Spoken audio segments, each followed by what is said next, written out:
ভৌগোলিক অবস্থানের কারণে বরাবরই বন্যা ঘূর্ণিঝড় কবলিত অঞ্চল বাংলাদেশ। তাই তো দশকের পর দশক ধরে ভয়াল এই বন্যা থেকে যেন মুক্তি মিলছেই না বাংলাদেশের মানুষের। চলতি বছর জুন থেকে শুরু হয় বন্যা, আগস্টে তা ভয়ঙ্কর রূপ নেয়। নতুন মাস সেপ্টেম্বরেও দেশের কিছু অঞ্চল ফের বন্যার পূর্বাভাস দিয়েছে আবহাওয়া অধিদপ্তর। এছাড়া উত্তর ও মধ্যাঞ্চলের মাঝারি ধরনের বজ্রঝড় হতে পারে। রোববার আবহাওয়ার দীর্ঘমেয়াদী পূর্বাভাসে এমন তথ্য জানিয়েছে সংস্থাটি।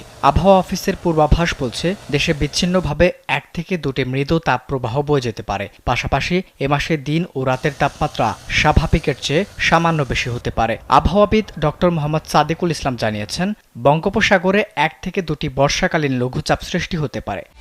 একমাত্র ওয়ালটন এসি দিচ্ছে 1 বছরের রিপ্লেসমেন্ট গ্যারান্টি এবং কম্প্রেসারের 10 বছরের গ্যারান্টি, যার মধ্যে একটি মৌসুমী নিম্নচাপে পরিণত হতে পারে। ফলে এই মাসে দেশে বৃষ্টিপাতের সম্ভাবনা আছে। তিনি আরও জানান, দেশের উত্তর ও মধ্যাঞ্চলে 2 থেকে 3 দিন মাঝারি ধরনের বজ্রঝড় ও সারা দেশে 3 থেকে 5 দিন হালকা বজ্রঝড়ের শঙ্কা রয়েছে। সেপ্টেম্বর মাসে দেশের উত্তরাঞ্চল, উত্তর পূর্বাঞ্চল ও দক্ষিণ পূর্বাঞ্চলে মৌসুমী ভারী বৃষ্টিপাতের কারণে কিছু জায়গায় স্বল্পমেয়াদী বন্যা পরিস্থিতির সৃষ্টি হতে পারে।